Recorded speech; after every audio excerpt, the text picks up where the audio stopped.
একটু ঘাবড়ে গেলেও আরেকজন বলে ওঠে, এটা তোরা ইচ্ছা করে করছিস, স্ট্রাইক একা একা সরে যাওয়া সম্ভব না।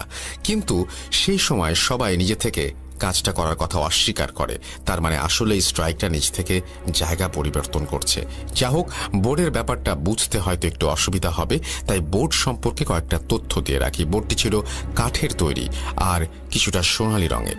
ওপরে অনেকগুলো মাথার খুলি আর ভৌতিক ছবি ছিল। লেখাগুলো কালো রঙের। হাতের ডান পাশে ওপরের অংশে বড় করে নো লেখা আর বাম পাশে ইয়েস লেখা। বোর্ডের মাঝখানে ইংরেজি ২৬টি অক্ষর এবং 0 থেকে ৯ সবগুলো সংখ্যা। আর সব শেষে একদম নিচের অংশে বড় করে গুড বাই লেখা ছিল। এবার ঘটনায় আসা যাক। প্রথমবার স্ট্রাইকটি নিজে থেকে সরে যাওয়াটা আমরা গুরুত্ব না দিলেও আমার সেই বন্ধু ঠিকই সবটা বুঝতে পেরেছিল। তাই সে আবারও কিছু প্রশ্ন করতে থাকে এবং বলতে থাকে, আমাদেরকে বন্ধু ভেবে কথা বলুন। এরপর সত্যি এক অদ্ভুত ঘটনা ঘটল। বোর্ডটা যে টেবিলের উপরে রাখা ছিল, সেই টেবিলটা নিজে থেকেই দুবার কেঁপে উঠল।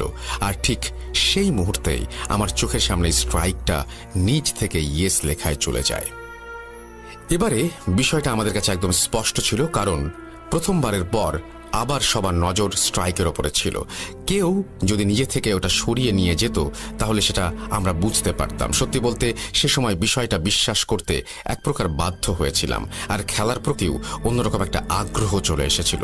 কিছুক্ষণ এভাবে চলার পর আমি ওনাকে ওনার নাম জিজ্ঞেস করি। বিশ্বাস করুন ভাইয়া, ওই দিন আমি আমার জীবনে প্রথমবারের মতো নিজের চোখের সামনে অদ্ভুত কিছু ঘটতে দেখতে স্ট্রাইকটি আবারও নিজে থেকে ইংরেজি অক্ষরগুলোর উপরে ঘুরপাক খেতে থাকে। এরপর একটু একটু সময় নিয়ে 4টা অক্ষরের ওপরে গিয়ে থামে। নামটা হলো ওয়াং। আমরা সবাই অবাক হয়ে কিছুক্ষণ চুপ করে বসে থেকে একজন আরেকজনের দিকে তাকাচ্ছিলাম। এদিকে যেমন অদ্ভুত কিছু দেখতে পেয়ে কৌতূহল জাগছে, তেমনি মনের অচিন কোণ থেকে ভয়ের আভাসও দেখা দিচ্ছে। এভাবে প্রায় 40 মিনিট কথা বলার পর আমরা অনেকগুলো প্রশ্নের উত্তর পাই। যেমন, ওনার জন্ম 1911 সালে, তার বাড়ি ইন্ডিয়াতে, উনি পেশায় একজন টিচার ছিলেন। সাথে এটাও জানা যায় মৃত্যুকালে ওনার বয়স 68 ইয়ার্স ছিল এবং 1979 সালে তিনি মারা গিয়েছিলেন। তার এই তথ্য সংগ্রহের 40 মিনিট সবকিছু ঠিকঠাক ছিল, কিন্তু সবচেয়ে অবিশ্বাস্য, অদ্ভুত আর ভয়ঙ্কর ঘটনা ঘটল শেষ 2টি প্রশ্নে। আমরা তাকে জিজ্ঞেস করলাম তার মৃত্যু কিভাবে হয়েছে, এবং সেই প্রশ্নের উত্তরে তিনি একজন মহিলার নাম উল্লেখ করলেন। তার নাম লিমা। ব্যাপারটা তখন আমাদের কাছে একটু গোলমেলে মনে হলো, কারণ আমরা তাকে মৃত্যুর কথা জিজ্ঞেস করলাম আর তিনি একজন মহিলার নাম বললেন। তাই তখনই তাকে মহিলার ব্যাপারে জিজ্ঞেস করলাম আমরা। বলে ওয়াইফ। সত্যি বলতে যখন উনি স্ট্রাইক ঘুরিয়ে ওয়াইফ শব্দটা সম্পূর্ণ করছিলেন, ঠিক তখনই আমাদের টেবিল ধীরে ধীরে কাঁপতে শুরু করে। বারবার মনে হচ্ছিল ঘরের ভেতর যেন জোরে বাতাস বইতে শুরু করেছে।